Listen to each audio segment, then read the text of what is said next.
নাম তার রাহাত। ছোট্ট একটি গ্রামে মায়ের সাথে তার বসবাস। বাবা মারা গেছেন অনেক আগেই। তখন রাহাতের বয়স মাত্র 5 বছর। মা সুফিয়া বেগম নিজের হাতে কাজ করে বা সেলাই করে বা অন্যের বাড়িতে কাজ করে নিজের হাতে রাহাতকে বড় করেছেন। রাহাত পড়াশোনায় ভালো ছিল। মা সবসময় বলতেন, রাহাত, তুই বড় হবি, মানুষের মতো মানুষ হবে, আমার মতো কষ্ট করতে হবে না তোকে। দিন যায়, বছর যায়, সেই করে রাহাত একদিন শহরের স্কুলে পড়তে যায়। স্কলারশিপে বিদেশি বিশ্ববিদ্যালয়ে ভর্তি হয় রাহাত।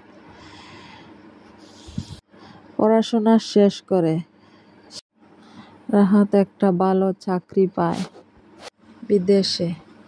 যাওয়ার সময় মাকে বলেছিল, মা, এবার আমি তোমায় নিয়ে যাব, তোমাকে আর কষ্ট করতে হবে না।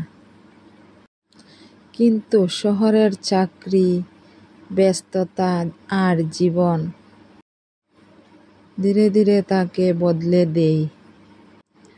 এক সময় সে শুধু ফোনে খোঁজ নেয়, মাসে মাসে টাকা পাঠায়। মায়ের সাথে দেখা হয় না তার অনেক দিন আগে থেকেই।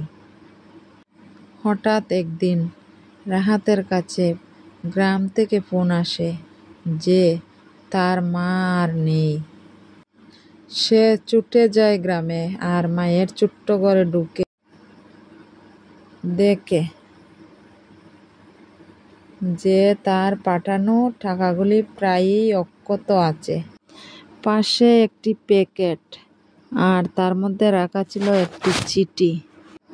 টাকা তো পাঠাস রে বাবা, কিন্তু তোর মুখটা দেখার খুব বড় স্বাদ হয় যে আমার রান্না করা খিচুড়িটা তোকে খাওয়াতে মন চায়।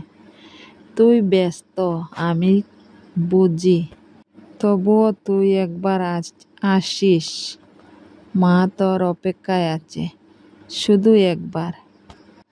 চিঠিটা পড়ে রাহাত ভেঙে পড়ে, আর চিঠিটা বুকে নিয়ে রাহাত কাঁদতে লাগলো। তাই সবাইকে বলবো, সময় থাকতে মা বাবাকে মূল্য দিতে শিখুন, না হলে সময় হারিয়ে কাঁদলে কোনো লাভ হবে না। এটা একটা শিক্ষণীয়